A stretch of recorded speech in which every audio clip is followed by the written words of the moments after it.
Good morning everyone. Welcome to PW only IAS. दोस्तों, हमारे जो शिक्षा मंत्री थे धर्मेंद्र प्रधान जी, उनका इस्तीफा हो गया है एंड अब उनकी जगह नए शिक्षा मंत्री बने हैं प्रहलाद जोशी जी। तो सरकार ने बदलाव किया है। उम्मीद ये रहेगी कि प्रहलाद जोशी जी जो हमारे सिस्टम के अंदर कमियां हैं, उन कमियों को रिजॉल्व करने के अंदर अच्छा काम करेंगे। इसी बीच देखो, प्रधानमंत्री मोदी जी ने एक दरअसल में एक हाई पावर टास्क फोर्स बनाई है जिसको हेड करेंगे नंदन नीलेकणी जी। अब इनके बारे में आप सबको पता होगा, नंदन नीलेकणी जी के बारे में। इन्होंने दरअसल में भारत देश के अंदर आधार इकोसिस्टम सेटअप करने के अंदर और यूपीआई सिस्टम के अंदर बहुत ही ज्यादा इंपॉर्टेंट रोल प्ले किया था। तो सरकार ये चाहती है कि भाई देखो, जो हमारा एजुकेशन सिस्टम है ना, इसको भी हम बहुत शानदार बनाएं, पूरी तरह से लीक प्रूफ बनाएं। यही हमारी तरफ यहाँ पे कदम हम यहाँ पे बढ़ा रहे हैं और इसीलिए इस टास्क फोर्स का यहाँ पे गठन किया गया है। अगर आप नोटिस करोगे ना, तो इस टास्क फोर्स को लीड तो नीलकंठ जी ही करेंगे, पर उनके अलावा इसके अंदर फॉर्मर इसरो के चेयरमैन एस सोमनाथ जी, फॉर्मर आईबी डायरेक्टर तपन देका जी, आईआईटी मद्रास के डायरेक्टर, फॉर्मर एजुकेशन सेक्रेटरी और लॉजिस्टिक एक्सपर्ट आपको देखने को मिल जाएंगे। तो बहुत सारे बड़े बड़े नामी लोग यहाँ पे इसके अंदर हैं, इस कमेटी के अंदर।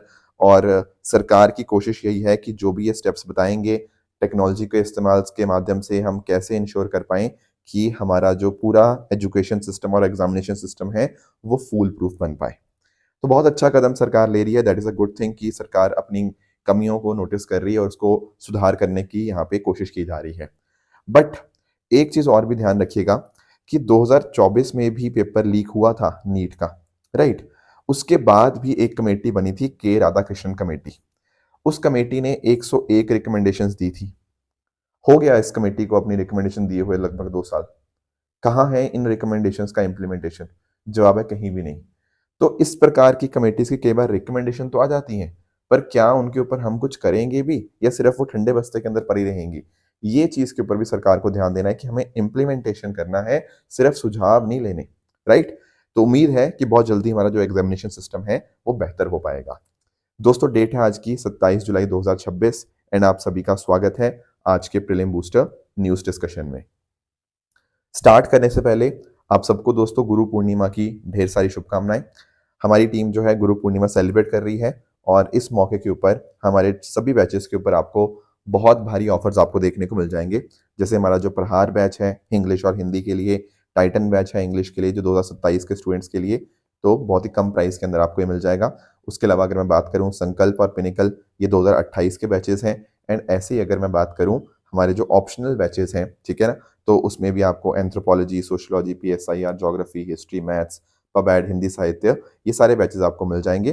ठीक है। एंड सिमिलरली जो सृजन बैच है प्रीलिम्स प्लस मेंस के लिए, जिसमें टेस्ट सीरीज भी आती है, मेंटरशिप भी आती है और हर साल बहुत शानदार रिजल्ट इसमें से आते हैं, तो ये भी काफी कम दाम के अंदर आपको देखने को मिल जाएगा। इन सभी कोर्सेज का जो लिंक है नीचे डिस्क्रिप्शन में दिया हुआ है, तो वहां पर जाकर आप पीडब्ल्यू ऐप के ऊपर जाकर या pw.live वेबसाइट पर जाकर आप इन कोर्सेज के अंदर खुद को एनरोल कर सकते हैं।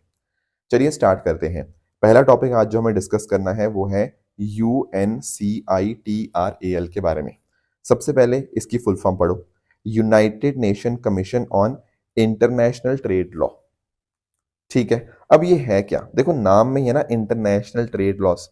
अब हम पता क्या चाहते हैं कि दुनिया भर के अंदर अलग अलग देशों के अपने खुद के ट्रेड लॉज होते हैं, बहुत सारी लीगल बैरियर्स होते हैं कई बार उनके अंदर। एक देश से दूसरे देश में कुछ इंपोर्ट एक्सपोर्ट होना है, तो कई बार क्रॉस बॉर्डर ट्रेड के अंदर बहुत सारी रुकावटें, बैरियर्स हमें देखने को मिल जाएंगे। हम चाहते हैं कि रूल्स यूनिफॉर्म हो, हम चाहते हैं कि देश आपस में कोऑपरेटिव रहें, अपने इंटरनेशनल ट्रेड लॉज को थोड़ा और बेहतर और सिंक्रोनाइज करें। सिंक्रोनाइज मतलब हार्मोनाइजेशन होना चाहिए, उनमें बहुत ज्यादा एक प्रकार के चेंजेस नहीं होने चाहिए। ऐसा ना हो कि ट्रेड लॉ सबके अलग अलग हैं, उससे आपस में ट्रेड करने के अंदर बहुत दिक्कतें आती हैं। इनफैक्ट ना कई बार बहुत प्रकार के डिस्प्यूट्स, कई बार झगड़े भी हो जाते हैं। अब ऐसे झगड़े जो अलग अलग देशों के बीच में हुए, उनके लिए आर्बिट्रेशन होता है। तो ये सारी चीजें कैसे होनी चाहिए, कैसे हमारे कॉन्ट्रैक्ट डिफाइन होने चाहिए, उसके लिए हमारे पास ये बॉडी है UNCITRAL, राइट। ये कोर लीगल बॉडी है यूएन की। इसको एस्टेब्लिश किया गया था यूनाइटेड नेशन जनरल असेंबली के द्वारा 1966 के अंदर, ताकि इंटरनेशनल ट्रेड लॉस के बीच में यूनिफिकेशन हो पाए। इसके हेडक्वार्टर आपको वियना ऑस्ट्रिया में देखने को मिल जाएंगे। अब ये कुछ मॉडल लॉस डेवलप करता है ताकि देश उन लॉस से सीखें और अपने लॉस को भी उस हिसाब से यहाँ पे बनाएं। अब इस कमीशन के अंदर आपको टोटल 60 मेंबर कंट्रीज देखने को मिल जाएंगी, जिनको यूएन जनरल असेंबली ही इलेक्ट करता है 6 साल के टर्म के लिए।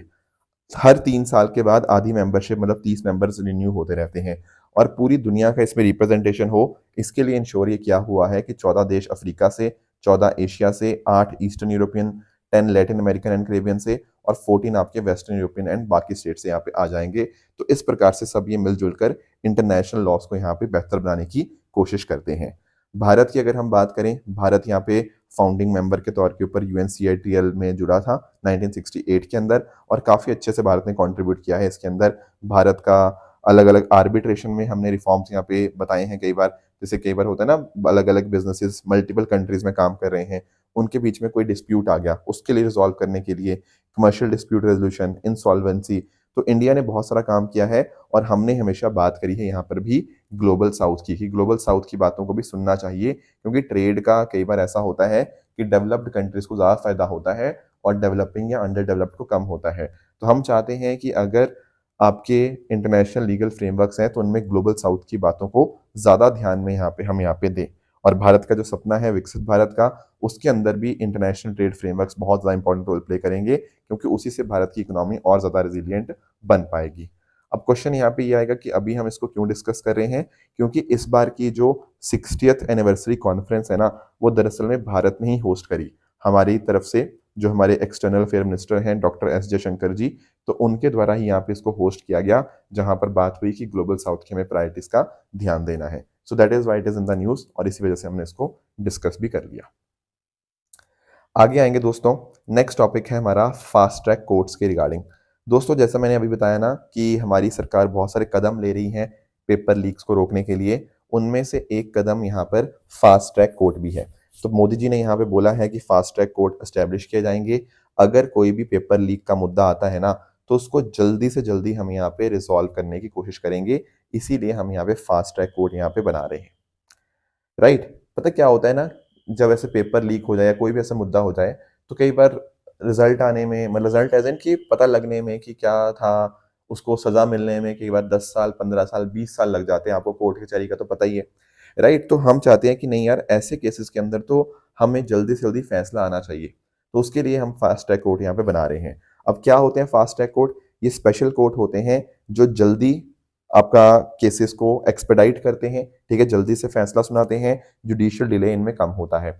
अब ध्यान रखने वाली बात यह है कि भारत में कोई सिंगल सेंट्रल लॉ नहीं है इन सब के लिए, कुछ गवर्नमेंट स्कीम्स के माध्यम से स्टैब्लिश होते हैं, कुछ जुडिशरी के डायरेक्शंस के ऊपर, कई बार स्टेट अपने इनिशिएटिव लेता है, तो कोई सिंगल आपको यहाँ पे कानून इसके कॉरस्पॉन्डिंग यहाँ पे नहीं देखने को मिलेगा। देखो वैसे अगर मैं बात करूँ ना, तो पहले इसके रिगार्डिंग जो रिकमेंडेशन आई थी ना, वो 11th फाइनेंस कमीशन जो था ना 2000 से लेकर 2005 का, उसके द्वारा यहाँ पे रिकमेंडेशन आई थी। फिर अकॉर्डिंगली सेंट्रल गवर्नमेंट ने फंड्स देना स्टार्ट किया स्टेट्स को, ताकि वो फास्ट ट्रैक कोर्ट को यहाँ पे सेटअप कर पाएं।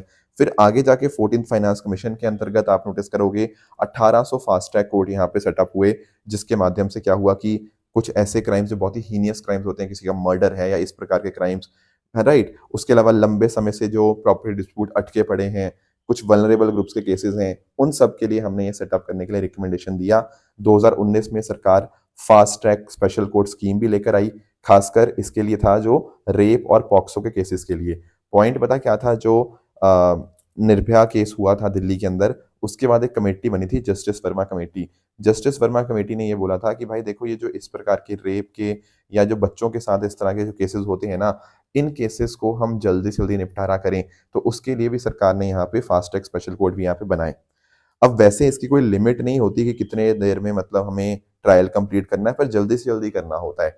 अगर मैं बात करूँ ना भारतीय नागरिक सुरक्षा संहिता की, इसमें लिखा हुआ है कि जो क्रिमिनल ट्रायल्स हैं उनके लिए हमें कोशिश करनी चाहिए 2 साल के अंदर इनको कंप्लीट करने की, और सेक्सुअल ऑफेंस ट्रायल्स को 2 महीने के अंदर कंप्लीट करने की कोशिश करनी चाहिए। रिकमेंडेशन है, ऐसा जरूरी नहीं है, ठीक है ना। बाकी इसके अलावा अगर मैं बात करूं fast track special court scheme की, तो यहाँ पर हर क्वार्टर लगभग एक कोर्ट को 40 से 42 केसेस लगभग ये रिजॉल्व करते हैं। तो साल भर के अंदर मोटा मोटा 165 केसेस यहाँ पे एनुअली इनका निपटारा कर दिया जाता है एक पर्टिकुलर कोर्ट के द्वारा, राइट। और इनफैक्ट ना इसके पीछे आपको थोड़ा कॉन्स्टिट्यूशनल सेफगार्ड भी पता होना चाहिए। आर्टिकल 14 आपको पता है इक्वालिटी बिफोर लॉ की, ठीक है ना। तो इसके अलावा अगर मैं बात करूं, मेजर है यहाँ पे article 21। Right to life and personal liberty. हुआ पता क्या था, एक केस हुआ था हुसैनरा खातून वर्सेस स्टेट ऑफ बिहार 1979 का। अब इसमें यहाँ पे सुप्रीम कोर्ट ने बोला था कि भाई देखो जो स्पीडी ट्रायल है ना, वो भी एक फंडामेंटल राइट ही है अंडर आर्टिकल 21, क्योंकि जो जस्टिस इतना लंबे समय तक डिले होता रहता है उस वजह से लोगों को अपना न्याय ही नहीं मिल पाता। तो इस वजह से भी आप नोटिस कर पाओगे ये आर्टिकल 21 के अंतर्गत भी बहुत इंपॉर्टेंट बन जाएगा। फिर कई बार हम स्पेशल कोर्ट्स भी बनाते हैं, जैसे 2G स्पेक्ट्रम स्कैम के लिए हमने अपना स्पेशल कोर्ट बनाया, सत्यम स्कैम के लिए हमने यहाँ पे कोर्ट बनाया, ताकि जल्दी से जल्दी इन केसेस का भी यहाँ पे निपटारा हो पाए। That is the main thing. तो महिलाओं के, वो बच्चों को, सेक्सुअल ऑफेंस के विक्टिम्स को जल्दी से यहाँ पे न्याय मिले, और अब यहाँ पे जो पेपर अगर कोई लीक होता है तो उसके अगेंस्ट भी जल्दी से जल्दी एक्शन हो पाए, उसको जल्दी से जल्दी उसकी सुनवाई हो पाए, इसके लिए हमने यहाँ पे ये फास्ट ट्रैक कोर्ट यहाँ पे बना दिए हैं, राइट। अगर इनकी परफॉर्मेंस की बात करें तो आप नोटिस कर पाओगे कि 2024 की अगर मैं बात करूं तो लगभग 88,000 इनके पास नए केसेस आए थे और 85,000 केसेस उनसे डिस्पोज हो भी गए हैं, यानी कि काफी तेजी से काम हो रहा है। सो that is a good thing, ठीक है ना। नेक्स्ट आएंगे, अगला टॉपिक हमारे सामने है डेटा लोकलाइजेशन के बारे में। देखो सबसे पहले मैं डेटा लोकलाइजेशन का मीनिंग समझाता हूं, फिर बताऊंगा कि ये करंट अफेयर्स में क्या मुद्दा है। देखो डेटा लोकलाइजेशन का मतलब क्या है, लोकल का मतलब क्या होता है, with in the country, country के अंदर ही। जैसे फॉर एग्जाम्पल आपने नोटिस किया होगा, हम बहुत सारा डेटा ऐसा होता है जो हमारा कुछ पर्सनल डेटा होता है, कुछ फाइनेंशियल डेटा होता है, कुछ सेंसिटिव डेटा होता है। अब ये डेटा कहीं पर तो स्टोर होता है, कहीं पर तो प्रोसेस होता है।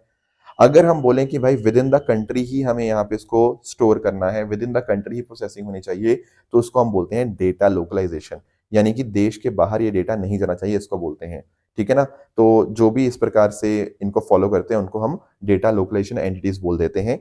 अब पॉइंट पता क्या है, यहाँ पे हमारे पास ना एक एक्ट है, डीपीडीपी एक्ट, सुना होगा आप लोगों ने, सबने इनके बारे में, जो आपका डेटा प्रोटेक्शन के रिगार्डिंग आपको एक्ट देखने को मिल जाएगा, digital personal data protection act.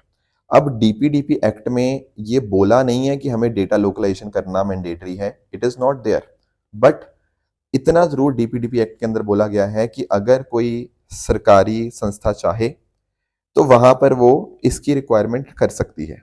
मतलब मैंडेटरी नहीं है, ऐसे ब्लैंकेटली हमने यहाँ पे नहीं बोला कि भारत में डेटा लोकलाइजेशन होगा ही होगा, बट अगर कोई सेंट्रल गवर्नमेंट की कोई संस्था चाहे तो वो रिस्ट्रिक्ट कर सकती है किसी पर्टिकुलर डेटा को।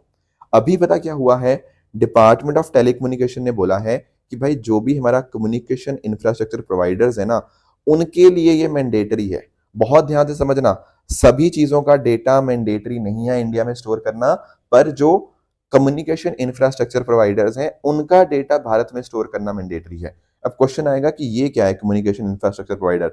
देखो इसमें जैसे फॉर एग्जांपल आपकी ये सब आगे, आपके एयरटेल, जियो, ये सब आगे, इसमें आपके कॉल रिकॉर्ड्स होते हैं ना, आपने किसको कॉल किया, किसने सब्सक्राइबर्स हैं, नेटवर्क क्या है, कहाँ आपने इंटरनेट का इस्तेमाल किया, ट्रैफिक डेटा क्या है, ये सारा डेटा इनको इंडिया में ही स्टोर करना पड़ेगा। इंडिया के बाहर ये स्टोर प्रोसेसिंग इनकी नहीं कर सकते।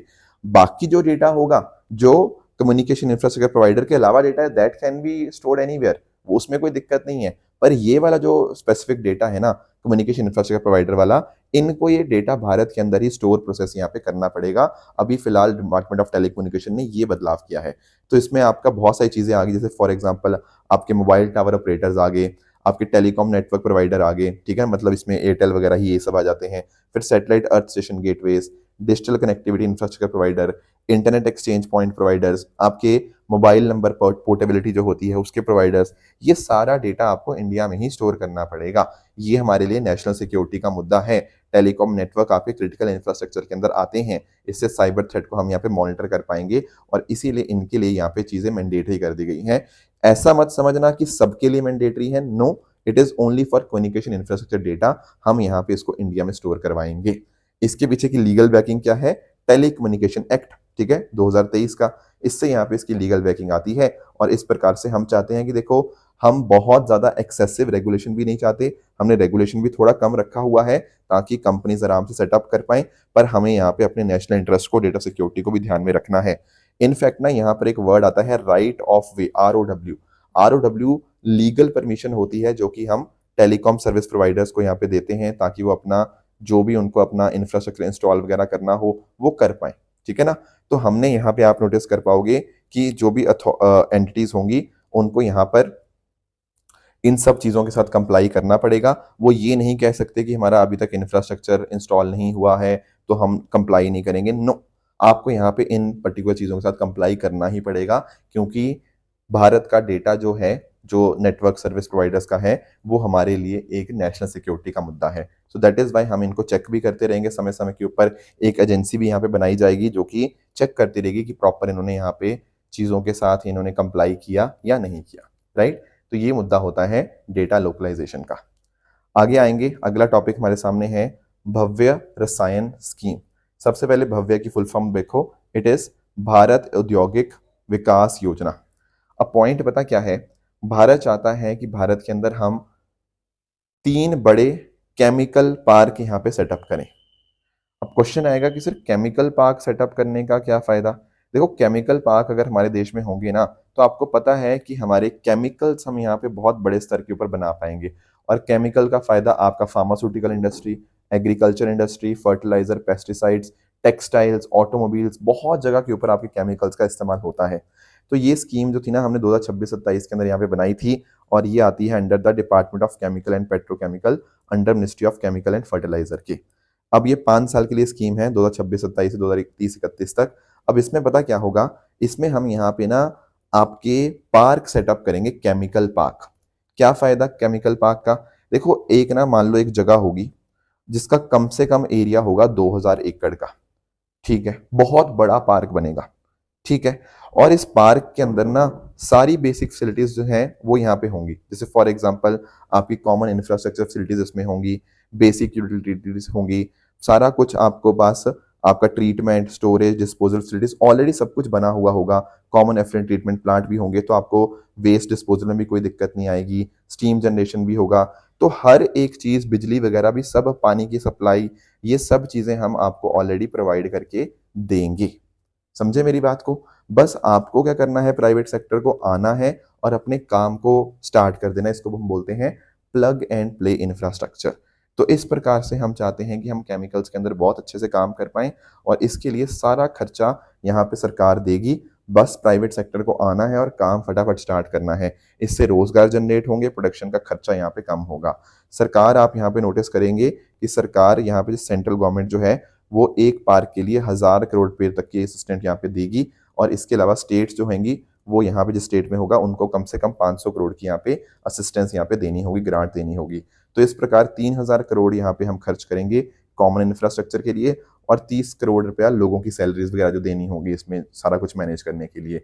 तो इस प्रकार से भव्य रसायन स्कीम के माध्यम से हम यहाँ पर अपने देश की लॉजिस्टिक कॉस्ट को कम कर पाएंगे।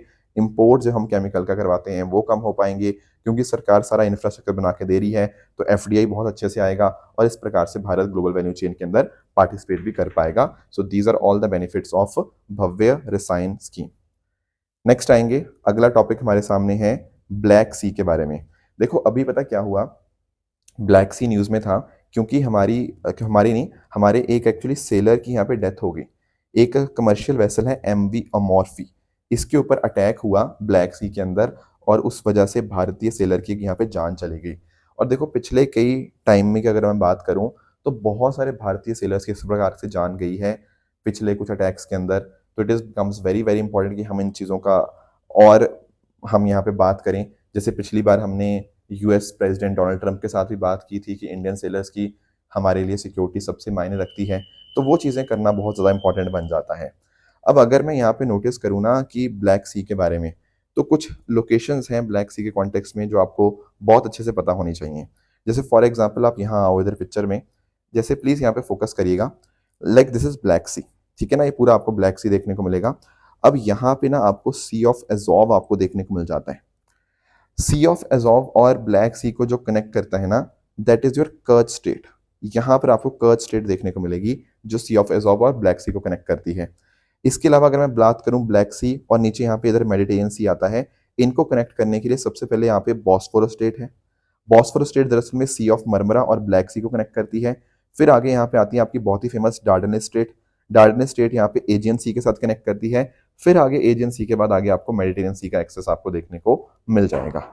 अब हमारे मैरीटाइम ट्रेड के लिए ना ये बहुत ही ज़्यादा इंपॉर्टेंट है। हमें बहुत सारी, मतलब दुनिया के ट्रेड के लिए, एनर्जी रिसोर्सेज का, ट्रांसपोर्टेशन, एग्रीकल्चर कमोडिटीज़ का, ठीक है, यूरोप, कॉकस और ग्लोबल मार्केट के बीच में एक्सेस को बहुत ज़्यादा यहाँ पे इम्प्रूव करती है। इसके अलावा अगर मैं बात करूँ, ब्लैक सी का टोटल एरिया आपको 4,36,000 स्क्वायर किलोमीटर देखने को मिल जाएगा। और इंटरेस्टिंग बात देखना, यहाँ पर ये जो पानी है ये अनॉक्सिक पानी है। अनॉक्सिक मतलब जिसमें ऑक्सीजन की कमी होती है। अब क्योंकि ऑक्सीजन की यहाँ पे कमी होगी तो उस केस में क्या होगा, यहाँ पर आप जो शिप्स पुराने हो गए हैं उनको आप पानी के अंदर रख सकते हो, क्योंकि देखो ऑक्सीजन है नहीं तो उनके ऊपर नेगेटिव इम्पैक्ट नहीं आएगा अपने शिप्स वगैरह के ऊपर, तो उनको स्टोर करने के लिए यहाँ पर आप इनका इस्तेमाल करते हो। बाकी यहाँ पर Danube river, Dnieper river, Dniester river, ये सारी कुछ इंपॉर्टेंट रिवर हो जाती हैं जो कि यहाँ पे अपने फ्रेश वाटर पानी को यहाँ पे फ्लो करवाती हैं। इसके आसपास कुछ माउंटेन्स भी हैं, जैसे पॉन्टिक माउंटेन्स हैं साउथ में ब्लैक सी के, कॉकस माउंटेन ईस्ट के अंदर, और कीमेन माउंटेन आपको नॉर्थ के अंदर देखने को मिल जाएंगी। तो ये कुछ मेन बातें थी आपको ब्लैक सी के बारे में। बाकी इसकी बॉर्डरिंग कंट्रीज मैंने कई बार डिस्कस कर दी हैं। इसकी बॉर्डरिंग कंट्रीज में एक आ जाता है आपका टर्की, एक यहाँ पे बुल्गारिया, एक यहाँ पे रोमेनिया, उसके अलावा यहाँ पे यूक्रेन और आपका रशिया और आपका जॉर्जिया। ये 6 देश हैं जो यहाँ पर अपना बॉर्डर टच करते हैं ब्लैक सी के साथ, राइट। तो ये कुछ बातें थी जो आज हमें डिस्कस करनी थी। रही बात ट्रू एंड फॉल्स स्टेटमेंट की, यहाँ आपके सामने कुछ स्टेटमेंट हैं, इनको आप पढ़िएगा, बताइएगा इनमें से कौन सा सही है कौन सा गलत है। एंड जो सैटरडे मैंने आपको होमवर्क दिया था, एक था सुप्रीम कोर्ट जजेस के बारे में। क्या सुप्रीम कोर्ट जजेस को 62 साल में रिटायर होना होता है? नहीं, इट इज 65 ईयर्स। तो statement 1 is incorrect here. NPT treaty की मैं बात करूं तो ये ट्रीटी बिल्कुल 1968 के अंदर सिग्नेचर्स के लिए ओपन हुई थी और 1970 में फोर्स में आई थी। So that is a correct statement. PM Yashasvi की स्कीम की बात करें तो बिल्कुल ये सेंट्रल सेक्टर तो है, बट दिक्कत ये है मिनिस्ट्री ऑफ एजुकेशन के अंतर्गत नहीं है, ministry of social justice and empowerment के अंतर्गत आती है, इसलिए ये स्टेटमेंट भी गलत हो जाएगा। बाकी रही बात इकोवास की, तो इकोवास के हेडक्वार्टर आपके साउथ अफ्रीका में नहीं है, क्योंकि ये तो वेस्ट अफ्रीकन कंट्रीज है ना, तो इसके हेडक्वार्टर आपको अबूजा नाइजीरिया में देखने को मिल जाएंगे, इसलिए ये स्टेटमेंट भी अपने आप में गलत हो जाएगी, राइट। तो इसी तरह से आप सब लोग हार्डवर्क करते रहिए। All the very best. जय हिंद, जय भारत।